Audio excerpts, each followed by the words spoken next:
Previous lecture में हम लोगों ने देखा था कि किस तरीके से क्रॉसिंग ओवर और उसका जो मैकेनिज्म है, उनके जो अलग-अलग थ्योरीज दी गई हैं, ये सारा सब कुछ हम लोग पढ़ कर के आए थे और लिंकेज के बारे में भी काफ़ी कुछ आपको बताया गया था कि लिंकेज कैसे क्रॉसिंग ओवर से डिफरेंट है और उन दोनों में क्या रिलेशन है और लिंकेज ग्रुप आप कैसे निकाल सकते हैं किसी भी ऑर्गेनिज्म का। अगर आपको जीनोम पता है या हैप्लॉइड नंबर ऑफ क्रोमोसोम, अगर जो क्रोमोसोम का नंबर अगर आपको मालूम है, तो आप कैसे बता पाएंगे कि उस ऑर्गेनिज्म में पर्टिकुलरली कितना लिंकेज ग्रुप प्रेजेंट है और क्या इसका मीन होता है, राइट। और काफ़ी सारा आइडिया हम लोगों ने लिंकेज के बारे में ले लिया था। आज की क्लास हम लोग स्टार्ट करेंगे उस लिंकेज को लेकर के जो क्रोमोसोमल थ्योरी दी गई है, इस थ्योरी को भी लेकर के हम लोगों ने डिस्कस कर लिया था। हम लोग टाइप्स पर आ चुके थे, तब हमारी क्लास वहाँ पे वाइंड अप हुई थी। ओके, तो एक बार हम लोग फ्लैशबैक में देख लेंगे क्रोमोसोमल थ्योरी क्या है और उसके क्या क्या पॉइंट्स हैं, फिर इसके बाद हम लोग आगे कंटिन्यू करेंगे।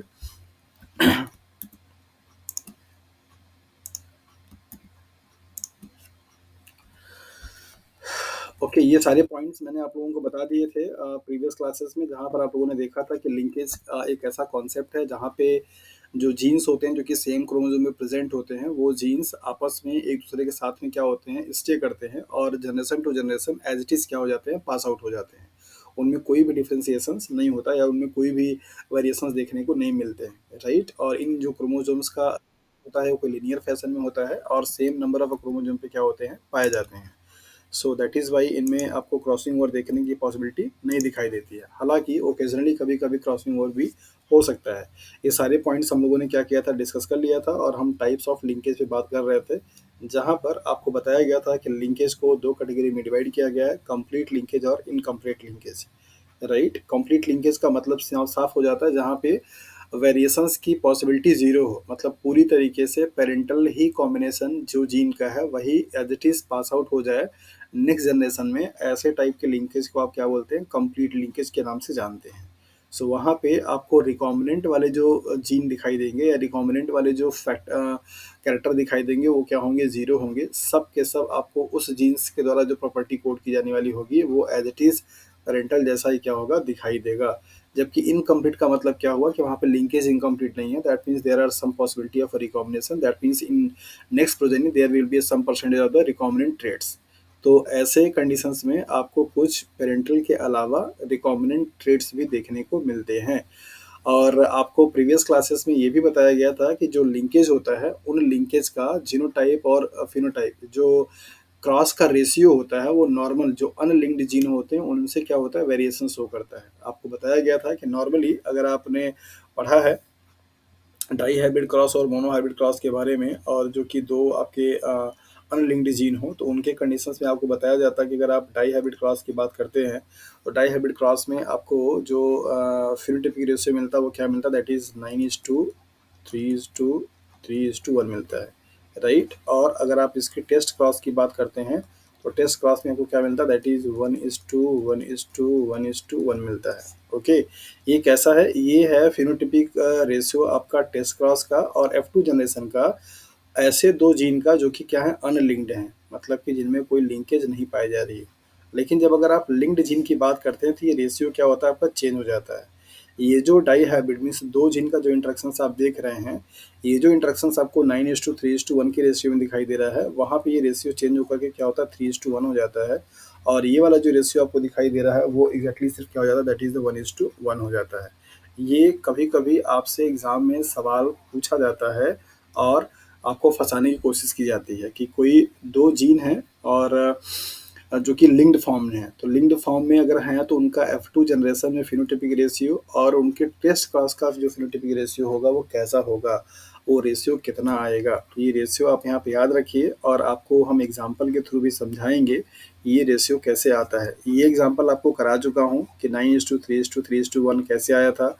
आप लोगों को पहली शायद मेरे ख्याल से क्लास थी जिसमें कि ये क्रॉस कराने बताया था, डाई हाइब्रिड का और मोनो हाइब्रिड का, और ये चक्कर बोर्ड भी बनाना सिखाया था और आप लोगों ने बहुत अच्छे तरीके से बताया था कि हाँ, किस वाले जीनोटाइप का कौन सा फिनोटाइपिक कैरेक्टर होगा। तो होपफुली कि इस वाले चीज़ में मतलब 9:3:3:1 वाले में आप लोगों को प्रॉब्लम नहीं होनी चाहिए, और अगर किसी को है तो वो भी बता सकता है। सब लोगों को मालूम है अच्छे तरीके से बताया गया था येलो एंड राउंड का ग्रीन एंड रिंकल का क्रॉस करा करके F1 जनरेशन में सारे हाइब्रिड आए थे येलो एंड राउंड, और F2 जनरेशन में जब उनका सेल्फ क्रॉस कराया गया था तो वहाँ पे 16 डिफरेंट टाइप के कैरेक्टर्स आपको अपेयर हुए थे, जिसमें से 9 क्या था येलो राउंड था, और इसके बाद 3 क्या था येलो रिंकल्ड था, और इसके बाद 3 क्या था फिर आपका ग्रीन राउंड था, और एक क्या था आपका ग्रीन रिंकल था। ये 4 आपको दिखाई दे रहे हैं। ये 4 आपके फेनोटाइपिक कैरेक्टर हैं जो कि 16 के फॉर्म में होते हैं, राइट? तो इस तरीके से आप ये देख कर के आए हैं। यहाँ पे हम बात कर रहे थे इनके वेरिएशंस की, कि जब कोई 2 जीन आपस में क्या होगी, लिंक्ड फॉर्म में होगी, जो कि लिंकेज की प्रोसेस शो करती है। लिंक्ड जीन का जो डाइहाइब्रिड क्रॉस का फेनोटाइपिक रेशियो होगा F2 जनरेशन का, वो क्या हो जाएगा 3:1, बजाय किसके, दैट इज़ द 9:3:1 के। और ये 3:1 रेशियो आपको कहाँ देखने को मिलता है, जब आपने मोनो हाइब्रिड क्रॉस के बारे में पढ़ा है तब। कहाँ पे? मोनो हाइब्रिड क्रॉस के जब आपने देखा था, तो वहाँ पर आपने देखा था कि F2 जनरेशन में आपको 3:1 देखने को मिला था फिनोटाइपिक रेशियो। सो डाई हाइब्रिड क्रॉस का जो लिंक्ड जीन होगा, उसका फिनोटाइपिक रेशियो मोनो हाइब्रिड के अनलिंक्ड जीन वाले के क्या होता है, सेम होता है, दैट इज 3:1 होता है। और ये भी टेस्ट क्रॉस का रेशियो मोनो हाइब्रिड का जब आप टेस्ट क्रॉस कराते हैं तो आपको कितना मिलता है, दैट इज 1:1 मिलता है। जबकि यहाँ पे डाई हाइब्रिड क्रॉस का टेस्ट क्रॉस का रेशियो कितना मिल रहा है, 1:1। तो आपको याद क्या रखना है, किस तरीके से आप याद रखोगे, मोनो हाइब्रिड क्रॉस का जो रियल में मतलब कि अनलिंक्ड वाले जीन का जो रेशियो होता है, दैट इज 3:1 किसका हो जाएगा, F2 जनरेशन का। 1:1 किसका हो जाएगा, टेस्ट क्रॉस का। इस रेशियो को ही आप जब डाई हाइब्रिड क्रॉस किसका पढ़ेंगे, that is the linked gene का, तो यही सेम कन्वर्ट किसमें हो जाएगा आपका, उस वाले में। तो डाई हाइब्रिड लिंक्ड जीन का जो रेशियो होगा 3:1 एंड 1:1 कैसे होगा, इसको हम लोग यहाँ पे भी देखेंगे। आपको इससे पहले पढ़ा चुका हूँ कि आप कैसे, क्या हो गया, क्या हो जा रहा है।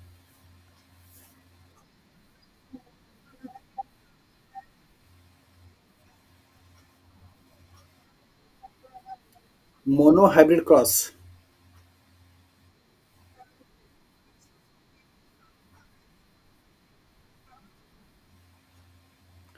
मैं आपको यहाँ पे बोल रहा था कि जो लिंक्ड जीन होती हैं, उनका डाइहाइब्रिड क्रॉस का जब आप रेशियो निकालते हो फिनोटाइपिक और टेस्ट क्रॉस का, उनका रेशियो जो आता है वो मोनो हाइब्रिड क्रॉस के अनलिंक्ड जीन के बराबर आता है।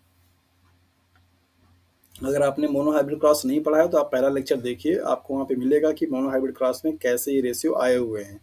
डाई हाइब्रिड फिर क्रॉस अगर आपने नहीं पढ़ा है तो आप जाकर के फर्स्ट लेक्चर देखिए, वहाँ पे आपको डाई हाइब्रिड क्रॉस में ये पढ़ाया गया। आपको ये चक्कर बोर्ड बना के भी बताया गया कि कैसे 9:3:3:1 रेशियो आता है। आज हम लोग पढ़ने वाले हैं ये वाले रेशियो के बारे में, जो कि आपका 2 जीन होगी जो कि आपस में कैसी हैं, लिंक्ड हैं। तो लिंक्ड जीन किस तरीके से बिहेव करती हैं और कैसे डिफर हो जाती हैं अनलिंक्ड वाले से, इस पे हम लोग क्या करेंगे, यहाँ पे चर्चा करेंगे। ओके। हाँ। सो बेसिकली अगर यहाँ पे हम लोग डाई हाइब्रिड क्लास की बात करते हैं, तो डाई हाइब्रिड क्लास में हमारे पास क्या होता है, 2 फैक्टर्स होते हैं। तो जो फैक्टर आप लोगों ने वहाँ पे पढ़ा था येलो राउंड वाला, वही लेकर के हम लोग यहाँ पे चल लेते हैं। तो मान लीजिए येलो राउंड है और ये आपका क्या है, ग्रीन रिंकल्ड है, ताकि आपको समझने में क्या हो, आसानी हो। अब ये दोनों जीन आपके क्या है, आपस में लिंक्ड हैं। ये दोनों फैक्टर कैसे हैं, लिंक्ड हैं। तो इनके गैमेट में भी बेसिकली क्या आएगा, येलो एंड राउंड यही वाला आ जाएगा, और इनके गैमेट में भी क्या आएगा, that is yellow and round green wrinkled यही वाला आ जाएगा। ये इनके पेरेंटल भी होंगे। इसको पेरेंटल को लिखने के लिए आप इस तरीके से भी दिखा सकते हैं, क्योंकि पेरेंट्स में हमेशा आपको 2 के पेयर में दिखाया जाता है, तब आप गैमेट पे दिखाते हैं कितना, सिंगल के फॉर्म में। तो आप इसको क्या लिख सकते हैं, दैट इज द पेरेंट्स, और ये क्या हो जाएगा आपका, दैट इज द गैमेट्स। जब इनका क्रॉस कराया जाएगा तो यहाँ पे क्या बनेगा, यहाँ पे बन जाएगा कुछ इस तरीके से आपको दिखाई देगा। येलो राउंड आपका ये पूरा सेपरेट है, ग्रीन रिंकल्ड ये भी आपको क्या है, सेपरेट है, मतलब ये 4 बनेंगे आपके। और चूंकि यहाँ पे ये आपका क्या होगा, करेक्टर डोमिनेंट है, तो इसको आप क्या लिखते हैं, that is the heterozygous dominant. क्या लिखते हैं, हेट्रोजाइगस डोमिनेंट। और ये जो आपको दिखाई दे रहा है ये क्या है, that is the F1 hybrid. इसी F1 का आप क्या कराते हैं, सेल्फ क्रॉस कराते हैं। तो सेल्फ क्रॉस आप करा के कैसे बनाते थे वहाँ पे, और यहाँ पे आप देखिए कैसे बनाएंगे। सेल्फ क्रॉस जब आप कराएंगे तो क्या हो जाएगा, यही येलो राउंड और ग्रीन रिंकल्ड का क्रॉस जब कराएंगे आप ऐसे करा लीजिए, यहाँ पे येलो एंड राउंड है और यहाँ पे क्या है आपका ग्रीन एंड रिंकल्ड है। तो क्या क्या यहाँ पे बन जाएगा, इसका क्रॉस कराएंगे तो यहाँ पे क्या आएगा, capital Y capital R capital Y capital R. इसका कराएंगे तो क्या आएगा, capital Y capital R small r. इसका कराएंगे तो क्या आएगा, capital Y capital R Y small r. इसका कराएंगे तो क्या आएगा, स्मॉल आर स्मॉल आर। तो अगर आपकी ये मान लीजिए आपके पेरेंट्स हैं, ये आपका है मेल का गैमेट और ये है आपका फीमेल का गैमेट। ओके, तो ये आपके चार बने यहाँ पे, ये पूरा क्या बनेगा, that is the yellow round बनेगा। क्या बनेगा, येलो राउंड। ये भी चूंकि एक आपका यहाँ पे दिखाई दे रहा है कैपिटल वाला, तो ये भी क्या बनेगा, येलो राउंड बनेगा। ये भी आपको क्या बनेगा, येलो राउंड बनेगा। लेकिन ये क्या बनेगा, येलो रिंकल्ड बनेगा, सॉरी ग्रीन रिंकल्ड बनेगा। क्या बनेगा, ग्रीन रिंकल्ड। तो रेशियो कितना आ जाएगा, 3:1। यही मैं आपको बता रहा था कि जब कोई जीन आपकी लिंक्ड होगी, अगर ये लिंक्ड नहीं होती इसका मतलब ये आपस में भी क्रॉस कर सकता था, कैपिटल वाई इसके साथ जा सकता था, ये वाला इसके साथ जा सकता था। लेकिन ये लिंक्ड है, इसका मतलब इनमें कोई चेंजेस नहीं होगा, ये जैसे है वैसे ही फॉर्म में रहना चाहेंगे, नेक्स्ट जनरेशन में वैसे ही क्या होंगे, ट्रांसफर हो जाएंगे। तो जब कोई डाई हाइब्रिड क्रॉस अगर लिंकेज को फिनोमिना को शो कर रहा होगा, तो वहां पे F2 जनरेशन में जो फिनोटिपिक रेशियो आएगा वो मोनो हाइब्रिड क्रॉस के F2 जनरेशन के बराबर आता है, दैट इज द 3:1 आता है। क्या ये बात सबको समझ में आ गई?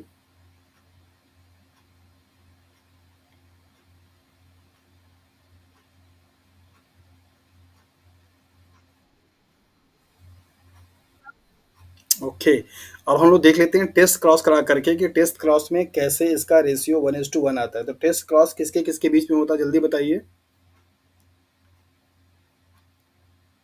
हाँ जी, टेस्ट क्रॉस किसके किसके बीच में होगा।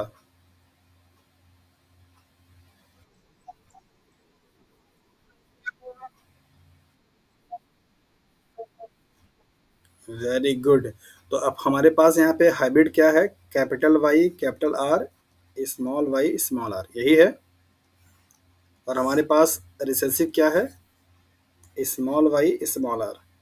तो इसका जब भैया हम यहाँ पे क्रॉस कराएंगे तो क्या बनेगा, capital Y capital R small r बनेगा। यहाँ पे कराएंगे तो क्या आएगा, small r Y small are.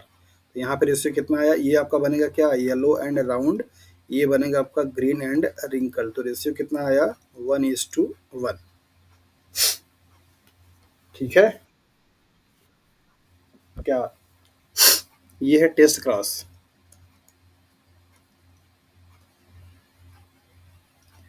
Test cross हमेशा F1 प्लस रिसेसिव पेरेंट्स के बीच में कराया जाता है।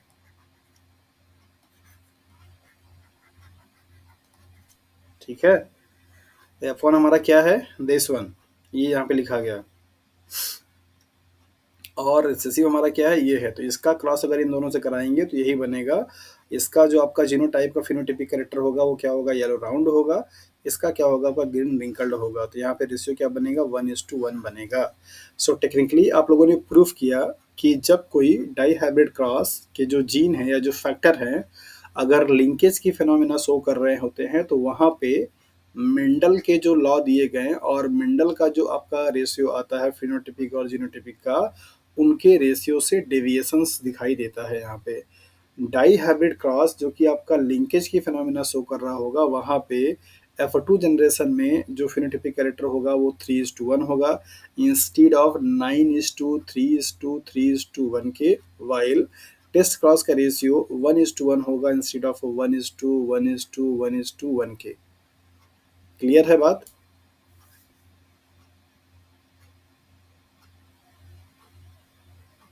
हाँ जी,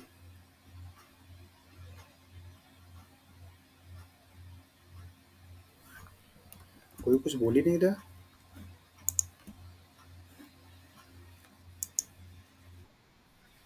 चलिए एक एग्जांपल मैं आप लोगों के लिए छोड़ दे रहा हूँ और इसको आप लोग प्रैक्टिस करेंगे तो शायद आप लोगों को और अच्छे से समझ में आ जाएगा।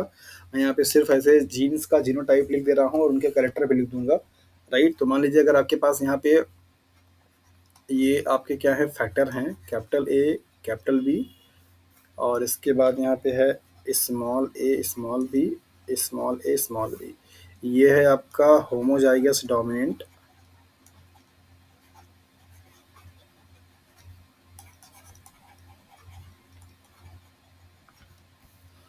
और ये है आपका होमोजाइगस रिसेसिव।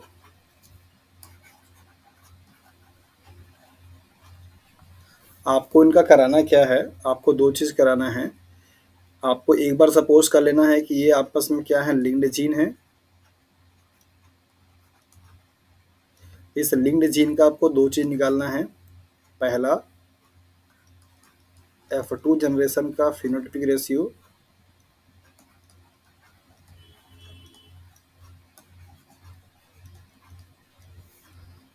और टेस्ट क्रॉस रेशियो।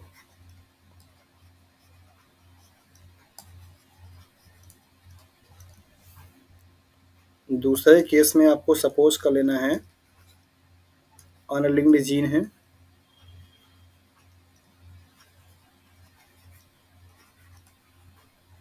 और तब आपको बताना है F2 जनरेशन में फेनोटाइपिक रेशियो और टेस्ट क्रॉस रेशियो।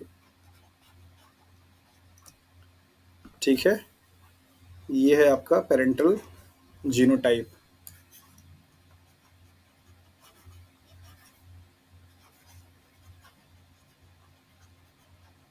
ठीक है? कर लेंगे?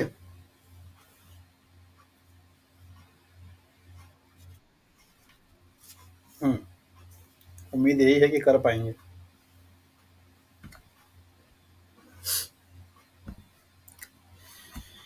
चलिए, तो हम लोग आगे बढ़ते हैं और देखते हैं। सब आपने देख लिया कि किस तरीके से ये चीज़ें हो रही हैं, कैसे 9:3:3:1 का रेशियो 3:1 में कन्वर्ट हो जा रहा है। सो यहाँ पर आपको दिखाया जा रहा है कंप्लीट लिंकेज को लेकर के कि linkage which is not Altered and inherited as such without any crossing over. बताया जा रहा है कि ऐसे लिंकेज का प्रोसेस या ऐसे जीन जो कि बेसिकली जिनमें कोई भी चेंजेस नहीं होता है और विदाउट क्रॉसिंग ओवर के ही एक जनरेशन से नेक्स्ट जनरेशन में ट्रांसफ़र हो जाते हैं। ऐसे लिंकेज के फिनोमिना को कंप्लीट लिंकेज के नाम से जानते हैं। हालाँकि ये फिनोमिना बायोलॉजिकल सिस्टम में देखने में ज़्यादातर दिखाई नहीं देता है, रेयर कंडीशंस होता है, बट एक जगह पे रिपोर्ट किया गया है। तो बताया जा रहा है कि complete linkage is rare but has been reported in Drosophila case. Drosophila का जो विंग्स का कलर है वहाँ पे ये चीज़ को रिपोर्ट किया गया है। तो कभी-कभी आपसे ये मॉडल ऑर्गेनिज्म की कैटेगरी में आता है ड्रोसोफिला। जेनेटिक्स की स्टडी करने के लिए सबसे ज़्यादा जो काम किया गया कहाँ पे, दैट इज़ द ड्रोसोफिला पे। तो पूछा जाता है कि which one of the following organism show complete linkage example. कौन सा ऑर्गेनिज्म है जो कि कंप्लीट लिंकेज का एग्जांपल शो करता है। तो आप उस किस चीज़ के लिए उसको याद रखिएगा। यहाँ पे दिखाया जा रहा है phenotypic ratio for test cross is 1:1 और phenotypic ratio of dihybrid cross का F2 जनरेशन का क्या हो जाएगा, दैट इज 3:1। तो ये आपने यहाँ पे देख लिया। इनकम्प्लीट लिंकेज में दिया जा रहा है कि the phenomena of occasionally occur crossing over between two homologous chromosomes. ये तब होता है जब होमोलॉगस क्रोमोसोम्स का जो जीन है उनमें लिंकेज जो है वो क्या हो जाए, थोड़ी वीकर हो जाए, मीन्स उनमें डिस्टेंस थोड़ा बढ़ जाए और उस कंडीशंस में ऐसा ओकेजनली क्या हो आपका क्रॉसिंग ओवर हो जाए। तो क्रॉसिंग ओवर के हो जाने की वजह से जो लिंक्ड जीन होते हैं उनकी जो आइडेंटिटी है वो थोड़ी सी लॉस हो जाती है। मतलब नेक्स्ट जनरेशन में वहाँ पे रिकॉम्बिनेंट कैरेक्टर भी दिखाई देने शुरू कर जाते हैं। हालांकि जो पेरेंटल कैरेक्टर होता है वो हमेशा मोर देन क्या होता है, 50% होता है। ये भी पॉइंट बहुत इंपॉर्टेंट है। इनकम्प्लीट लिंकेज में पेरेंटल कैरेक्टर जो होगा वो मोर देन क्या होगा, 50% होगा। और अगर ईच पेरेंट्स की बात करेंगे मतलब कि मेल एंड फीमेल का, तो 25% से क्या होगा, ज़्यादा होगा। ठीक है? और जबकि रिकॉम्बिनेंट वाले का परसेंटेज क्या होगा आपका, 50% से लेस होगा। हालाँकि नया कैरेक्टर आपको वहाँ पे देखने को मिलता है, जैसा कि कंप्लीट लिंकेज में आपको देखिए मिलेगा कि सिर्फ़ और सिर्फ़ पी टाइप के दिखाई देंगे पेरेंटल टाइप के, आर टाइप क्या होगा, एब्सेंट होगा। जबकि यहाँ पे आर एंड पी मतलब पी एंड आर दोनों दिखाई देते हैं। इनका जो रेशियो होगा वो 50% होगा। मतलब आप बोल सकते हैं कि P always greater than R. जो परसेंटेज होगा पेरेंटल वाले का वो ज़्यादा होगा किसके वाले से, रिकॉम्बिनेंट वाले के। परसेंटेज में अगर आप बात करेंगे तो 50% होगा ओवरऑल, अगर सभी दोनों पेरेंट्स की बात करेंगे तो 25% से ज़्यादा होगा। तो ये आपको कुछ याद रखना पड़ता है, फैक्ट है जो कि आपके दिमाग में रहना चाहिए, और कभी-कभी एग्ज़ाम में भी आपको सवाल बना करके पूछ दिया जाता है कि कितना परसेंट आपका रिकॉम्बिनेंट होगा और कितना परसेंट आपका क्या होगा, पेरेंटल होगा। तो ये ऐसे ऑकेजनली होने वाले फिनोमिना है, मतलब कि नॉर्मल बेसिस पे नहीं होते, कभी-कभी ये क्रॉसिंग ओवर के हो जाने की वजह से आपको ये फिनोमेना देखने को मिलता है, राइट। यहाँ पे बोला जा रहा है वन और more alleles present in linkage group are replaced by other. यहाँ पे दिया जा रहा है कि अगर कोई लिंकेज ग्रुप है वहाँ पे कोई एक या एक से ज़्यादा जो एलील्स होगा वो रिप्लेस किया जाता है दूसरे के द्वारा, तब जाकर के यहाँ पे क्रॉसिंग ओवर की फिनोमेना होती है। Okay, produced both parental and recombinant type, जबकि ऊपर वाले में आपको सिर्फ और सिर्फ पेरेंटल टाइप का मिलेगा, लेकिन इनकम्प्लीट लिंकेज में दोनों टाइप के आपको देखने को मिलते हैं। Percentage of the parental type is more than 50% while recombinant is less than 50%, जो कि मैंने पहले ही आपको बता दिया। और इस कंडीशंस में फिनोटाइपिक रेशियो जो होगा वो टेस्ट क्रॉस का वो 9:3:3:8 हो जाता है। अब कोई एक एग्जांपल लेकर के आप लोग इसको अपने से बना करके हमको कल बताएंगे कि हाँ ये जो रेशियो लिखा हुआ है ये सही लिखा है कि नहीं। यहाँ पे टेस्ट क्रॉस का सबका रेशियो लिखा हुआ है। लॉ ऑफ इंडिपेंडेंट असॉर्टमेंट जो कि डाइहाइब्रिड क्रॉस का एग्जांपल है, वहाँ पे 1:2 1:2 1:1 आता है। कंप्लीट लिंकेज में जो रेशियो दैट इज 1:1 है, और इनकम्प्लीट लिंकेज में 9:1:1:8 है। तो ये कैसे आएगा, इसको आपको कोई एग्जांपल लेकर के, जैसा एग्जांपल मैंने अभी दिया था उस एग्जांपल को लेकर के आप प्रैक्टिस करके सॉल्व करके कल हमको बताएंगे कि हाँ ये रेशियो आपका आया है कि नहीं। अभी अगर आप यहाँ पे कराएंगे तो टाइम बहुत ज़्यादा जाएगा, जिस वजह से हम उसको नहीं करा रहे हैं। होपफुली कि आप उसको कर पाएंगे ऐसे जीन लेकर के जहाँ पे इनकम्प्लीट प्रोसेस क्या हो रही है, शो हो रही है। थोड़ा सा एफर्ट्स लगाएंगे तो आसानी से आ जाएगा। इनकम्प्लीट जो जीन होते हैं उनके अरेंजमेंट को भी लेकर के सवाल पूछा जाता है कि किस किस कंडीशंस में आपके पाए जा सकते हैं, और आपको यहाँ पे दो कंडीशंस दिया जाएगा, और उस कंडीशंस को देख करके आपको बताना होगा कि किस कंडीशंस में लिंकेज की होने की पॉसिबिलिटी ज़्यादा है। यहाँ पे दो कंडीशंस आपको दिखे जा रहे हैं, सिस कॉन्फ़िगरेशन है और ट्रांस कॉन्फ़िगरेशन है। होपफुली कि आप इसको देख के समझ पा रहे होंगे। यहाँ पर आपको एक जीन है जो कि डोमिनेंट फॉर्म में है, यहाँ पे एक जीन है जो कि आपका रिसेसिव फॉर्म में है। ये आपका एक ए और बी दो डिफरेंट जीन है जो कि आपस में क्या है, लिंक्ड ग्रुप में है। ये जो आपको सर्कल दिखाई दे रहा है ये लिंकेज का ग्रुप है, इनका लिंकेज है यहाँ पे, दैट इज वाई ये सर्कल में दिखाई दे रहा है। अगर इस तरीके का ओरिएंटेशन है तो इसको आप बोलेंगे दैट इज सिस, और अगर इस तरीके का तो क्या बोलेंगे, ट्रांस। क्या डिफरेंस है इन दोनों में, यहाँ पे आप ध्यान से देखिए। सिस और ट्रांस में कुछ समझ में आ रहा है डिफरेंस?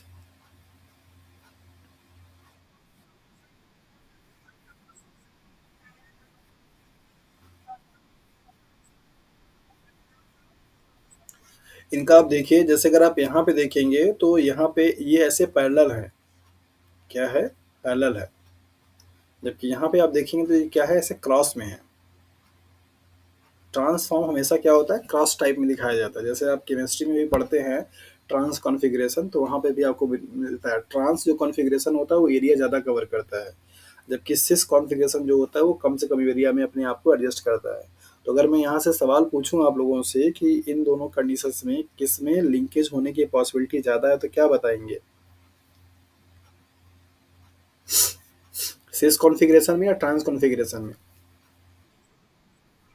हम्म।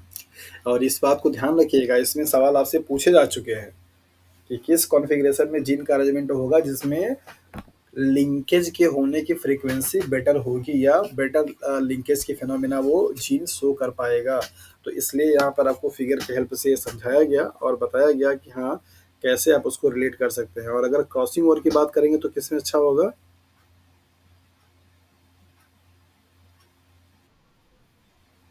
ठीक है, क्रॉसिंग ओवर लिंकेज एक दूसरे के जस्ट इनवर्सली प्रोपोर्शनल है। क्लोजेस्ट फॉर्म में होगा तो लिंकेज होगा, और अगर दूर के फॉर्म में होगा, डिस्टेंस होगी, तो क्या होगा, आपका क्रॉसिंग ओवर होगा। सो अब तक आप लोगों ने क्रॉसिंग ओवर का मैकेनिज्म पढ़ लिया, क्रॉसिंग ओवर के टाइप्स पढ़ लिए, क्रॉसिंग ओवर की थ्योरीज पढ़ लिया, और लिंकेज पढ़ लिया, लिंकेज के ग्रुप के बारे में पढ़ लिया, लिंकेज का जो टाइप्स है उसके बारे में पढ़ लिया। देख लिया आपने कि कैसे जीनोटाइप और फिनोटाइप का जो रेशियो है वो आपका नॉर्मल डाई हाइब्रिड क्रॉस से कैसे डिफर हो जाता है, अगर कोई डाई हाइब्रिड क्रॉस में इन्वॉल्व होने वाले दो फैक्टर या दो जीन लिंकेज के फिनोमेना को शो करते हैं तो आपने यहाँ पे इस लेक्चर्स में समझा कि लिंक्ड जीन और अनलिंक्ड जीन जो कि नॉर्मल होते हैं उन दोनों में अगर डाई हाइब्रिड क्रॉस होता है तो उनका रेशियो कैसा आएगा टेस्ट क्रॉस में as well as F2 generation में। तो ये सारी चीज़ें आपके दिमाग में रहनी चाहिए, यहाँ से बहुत अच्छे अच्छे सवाल पूछे जाते हैं। अब हम लोग मूव करेंगे अगले टॉपिक की तरफ जो कि हमारा है that is the genetical disorder. This is one of the most important and high percentage of marks accuracy. तो यहाँ से सवाल आपके एग्जाम में ज़्यादा पूछे जाते हैं और इसी तरीके से पूछे जाते हैं कि ये वाला जो डिजीज़ है वो रिसेसिव है या आपका एक्स लिंक्ड है या आपका वाई लिंक्ड है या ऑटोसोमल है, इस तरीके से। और आपके न्यूमेरिकल भी पूछे जाते हैं दे करके कि मान लीजिए कोई पेरेंट्स हैं, इनमें से एक कोई करियर है और एक कोई डिसऑर्डर्ड है तो उनका बच्चा कैसा होगा, इस तरीके के सवाल आपसे पूछे जाते हैं। तो भी अगर आपके पास कॉपी पेन नहीं है तो आप अरेंज कर लीजिए, हम 1 मिनट का समय दे देते हैं क्योंकि आपको इस पे प्रैक्टिस करना होगा। आपको समझना होगा कि आप कैसे इसको निकाल पाएंगे कि कोई भी पेरेंट्स अगर है तो आप उसको देख करके बता पाएंगे कि उनका चाइल्ड जो होगा वो डिजीज से सफ़र करेगा भी कि नहीं करेगा। राइट। तो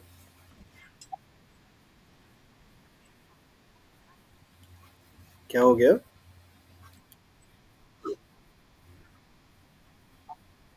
क्रोमोसोम भी बोल सकते हैं और वो 2 ग्रुप को रिप्रेजेंट कर रहा है। जैसे जो सर्कल था ना, एक सर्कल एक एक एक आपके लिंक्ड ग्रुप को है और दूसरा सर्कल आपका दूसरे लिंक्ड ग्रुप को है। अब ये लिंक्ड ग्रुप आपके एक सेम क्रोमोसोम पे भी हो सकते हैं, डिफरेंट पे भी हो सकते हैं।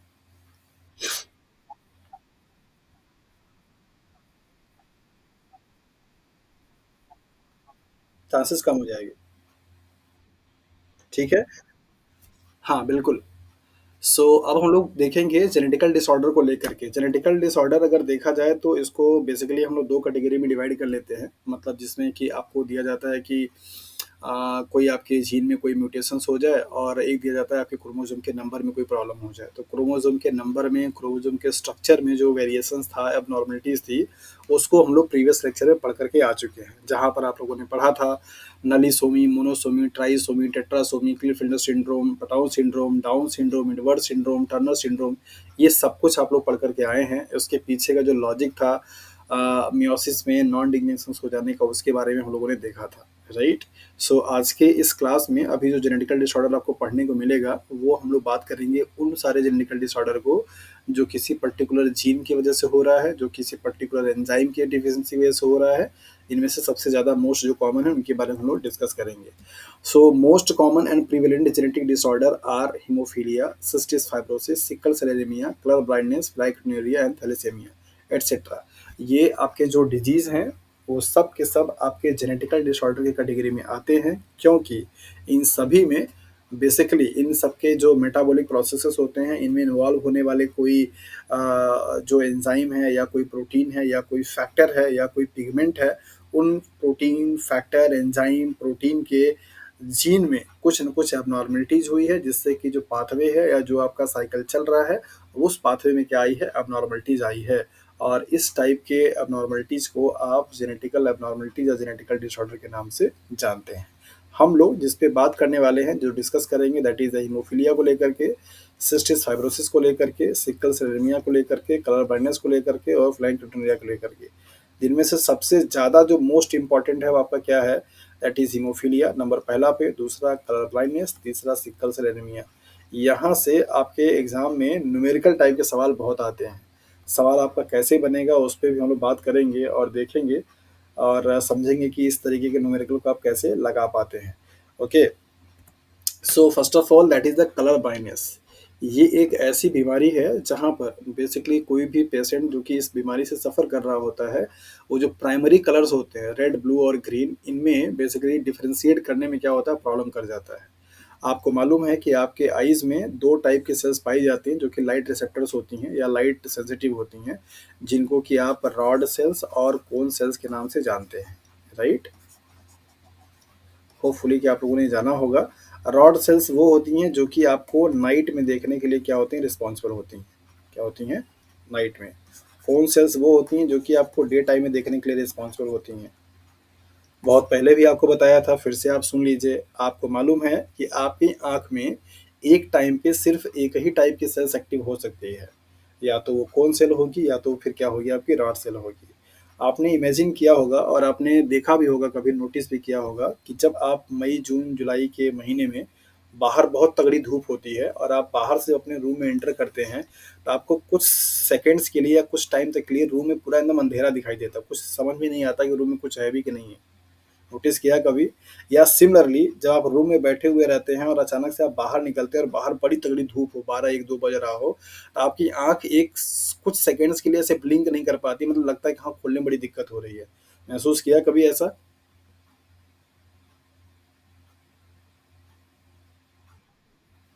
जी हाँ, तो ये फिनोमेना जो है वो बेसिकली क्यों है? क्योंकि सपोज़ कि आप रूम में बैठे हुए थे, रूम में चूँकि डार्क था, रूम में के टाइम पर आपको देखने के लिए डिम लाइट में देखने के लिए आपके स आँख में जो सेल्स एक्टिव थी वो कौन-सी थी? That is the rod sales थी, राइट? और आप जैसे ही अचानक से निकल कर के यहाँ पे बाहर आते हैं, लाइट के प्रेज़ेंस में एक्सपोज़ करते हैं, तो ये रॉड सेल्स को इनएक्टिव होना पड़ता है और इनएक्टिव होकर के इस सेल्स को एक्टिव होना पड़ता है। तो जो टाइम ड्यूरेशंस इस रॉड सेल्स को इनएक्टिव होने में और इस कोन सेल्स को एक्टिव होने में लगता है, उतने टाइम ड्यूरेशंस तक, मतलब कुछ सेकंड्स तक या माइट बी पॉसिबल मिनट तक आपको देखने में थोड़ी प्रॉब्लम होती है, मतलब चीज़ें सही से दिख नहीं पाती हैं। सिमिलरली जब आप बाहर से जा रहे होते हैं अंदर की तरफ, तो आपका इस टाइम पे कोन सेल क्या होता है, आपका एक्टिव होता है, और जब आप अंदर में जाते हैं, तो चूँकि वहाँ पे लाइट अब्सेंस होती है, तो आपका कोन सेल क्या होता है, इनएक्टिव होता है, और रॉड सेल पे क्या होते हैं, एक्टिवेट होते हैं, और उतना होने में जो टाइम ड्यूरेशंस लगता है, उतने टाइम तक आपको अंधेरा दिखाई देता है रूम में, कुछ भी रूम में दिखाई नहीं देता है। और अगर अब तक आप लोगों ने इस चीज़ को वैसे तो नोटिस किया ही होगा, नेचुरल सा फिनोमेना है, सब लोग गर्मी से बाहर बाहर से अंदर में आते हैं तो उनको दिख जाता है, और अगर नहीं भी किए हैं, अभी भी आप ट्राई कर लीजिएगा। आप जब दिन में से, दोपहर में से अपने रूम में एंटर करिए, तो आपको कुछ टाइम तक रूम में आपको कुछ एकदम ब्लैंक ही दिखाई देगा, कुछ दिखेगा नहीं। It's called as what? इस फिनोमेना को एक नाम देते हैं, बताइए कोई? ये एग्जैक्टली। हाँ, एकोमोडेशंस भी बोलते हैं और विजिबल एडजस्टमेंट के नाम से भी जाना जाता है कि आपकी आँख एडजस्ट करती है अपने आप को। तो कलर ब्लाइंडनेस का कॉन्सेप्ट क्या है? आपके आपके आँख में एक ऐसी रोडोप्सिन्स है, मतलब एक ऐसा पिगमेंट है जो सेल्स उस वो सेल है जो कि आपको दिखाता है डे टाइम में और कलर में डिफरेंशिएट कराता है। तो पर्सन्स के आँख में पाए जाने वाली वो रॉड सेल जो कि रेड कलर और ग्रीन कलर में डिफरेंशिएट करने के लिए रिस्पॉन्सिबल थी, वो रॉड सेल्स आपकी क्या होती है, खराब हो जाती है, जिसकी वजह से the person suffering from colour blindness are not able to distinguish और differentiate between the red colour and blue colour. That is why जब भी आप रेलवे का लोको पायलट का फॉर्म फिल करते हैं, तो आपका पहले आई चेकअप होता है, मेडिकल चेकअप किया जाता है, कहीं आपको कलर ब्लाइंडनेस तो नहीं है। पता लगा आगे सिग्नल जल रही है और आपको दिखाई नहीं दिया कि भैया वो सिग्नल है भी कि नहीं, आप धड़ाले से लेके चले गए, तो मालूम चला कि सब इधर उधर हो गया। तो कलर ब्लाइंडनेस एक ऐसी बीमारी है जहाँ पे पर्सन जो होता है वो रेड कलर में और ग्रीन कलर में डिफ्रेंशिएट नहीं कर पाता। ऐसा इसलिए क्योंकि उसकी आंख में पाए जाने वाले रॉड सेल्स में डिफेक्ट हो जाता है, right? Rod sales and cone cells का एग्जांपल आप लोगों ने यहाँ पे देखा और समझा कि इसका क्या सिग्निफिकेंस है। आपकी आंख ऐसा क्यों कर एडजस्ट जो कर रही है, अकोमोडेट कर रही है, वो इस वजह से हो पा रहा है क्योंकि दोनों सेल्स जो हैं अलग अलग टाइम पे काम करने के लिए होते हैं। जो जिसे आप उल्लू बोलते हैं, उनके बॉडी में, मतलब अगर हम आपसे पूछें कि हमारे आँख में रॉड सेल की परसेंटेज ज़्यादा है या कोन सेल की, तो क्या बताएँगे?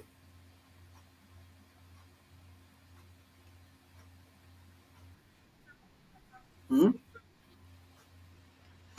इक्वल इक्वल नहीं है। आप नाइट में देखने में सक्षम नहीं हैं। आप नाइट में देख नहीं पाते हैं। नाइट में कौन देखता है? तो उसके बॉडी में, उसके आँख में कौन-सा सेल ज़्यादा है? गुड। उल्लू की आँख में, उसके आँख में पाई जाने वाली जो सेल्स होती हैं, रॉड सेल्स का परसेंटेज बहुत ज़्यादा है, कोन सेल्स बहुत कम होती है, दैट इज़ व्हाई वो डे टाइम पे देख नहीं पाता है। डे टाइम पे चक्कर खा जाता है बेचारा। जैसे हम लोग नाइट टाइम पे कहीं अगर जा रहे होते हैं तो हमें थोड़ी बहुत लाइट चाहिए होती है। कहीं न कहीं से सोर्स ऑफ लाइट थोड़ी बहुत भी अगर आती है, हम उसमें देख पाते हैं। लेकिन अगर पूरी तरीके से अगर आप टेस्ट करना चाहते हैं कि आप रात में देख सकते हैं कि नहीं, एक आपका आपका कमरा हो जिसमें कोई भी विंडोज़ ना हो, कोई भी वेंटिलेशंस ना हो, पूरी तरीके से एकदम सट हो, पूरा तरीके से बंद हो और आप उसमें देखेंगे, आपको देखने में बहुत दिक्कत आएगी, आप नहीं देख पाएँगे। आपकी बॉडी मतलब हम ह्यूमन स्पीसीज में बोन सेल का परसेंटेज बहुत बहुत ज़्यादा है as compare to the rod cells के। रॉड सेल्स का परसेंटेज किस में ज़्यादा है? उल्लू में। और वो लोग इस वजह से रात में देख पाते हैं जो कि हम लोग नहीं देख पाते। हम लोग बोलते हैं कि हाँ वो लोग रात्रिचर में आता है और रात में चलने वाला माना जाता है ऑर्गेनिज्म और उसको आसानी से दिखाई देता है।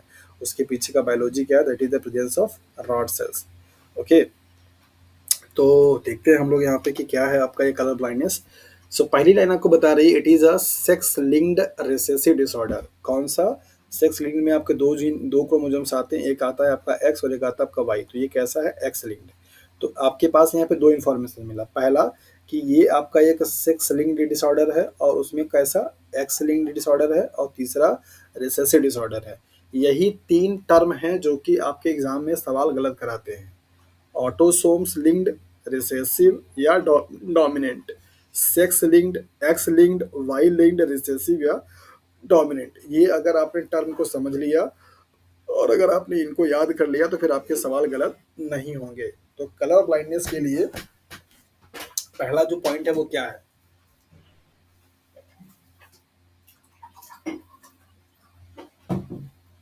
पहला पॉइंट है दैट इज ये एक एक्स लिंक्ड है। एक्स चूंकि आपका सेक्स क्रोमोसोम में आता है दैट इज वाई यहाँ पे सेक्स लिंक्ड लिखा गया। तो एक्स लिंक्ड है और ये कैसा है? रिसेसिव है। कोई भी करेक्टर या कोई भी डिजीज अगर रिसेसिव होती है तो उसका बेनिफिट मिलता है या नुकसान?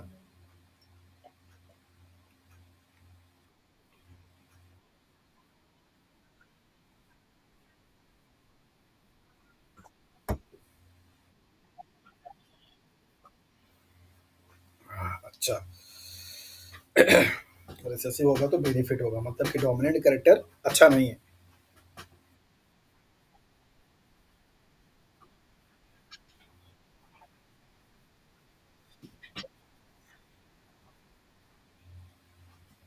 मतलब हम ये बोल सकते हैं कि जो डोमिनेंट कैरेक्टर है वो बेकार कैरेक्टर है।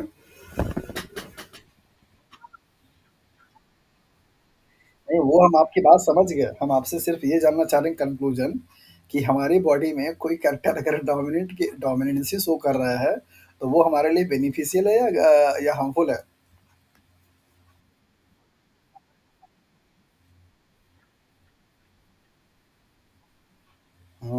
ये स्टेटमेंट आपका सही है कि अगर हम लोग बात सर नॉर्मल ट्रेड्स की करेंगे तो उस कंडीशंस में डोमिनेंट कैरेक्टर हमारे लिए बेनिफिशियल है बिकॉज वो हर टाइम पे एक्सप्रेस कर सकता है। लेकिन अगर हम लोग बात डिसऑर्डर या डिजीज की करेंगे तो उस कंडीशंस में रिसेसिव होना ज़्यादा ज़रूरी है। अगर रिसेसिव है दैट मीन्स की प्रॉब्लम हमको कम होगी। ओके, और दूसरा सवाल मेरा यहाँ पे ये है कि ये एक रिसेसिव डिसऑर्डर है और ये एक एक्स लिंक्ड डिसऑर्डर है।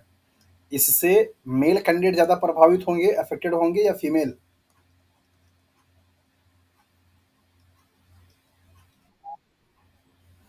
अच्छा, बाकी लोग इतना साइलेंट जोन में क्यों है? कौन कौन जुड़ा? अनामिका, रितु, दृश्या, प्रियंका, रानू, ज्योति। लगभग सभी लोग जुड़े हैं तो बाकी लोग क्यों नहीं बोल रहे हैं कुछ?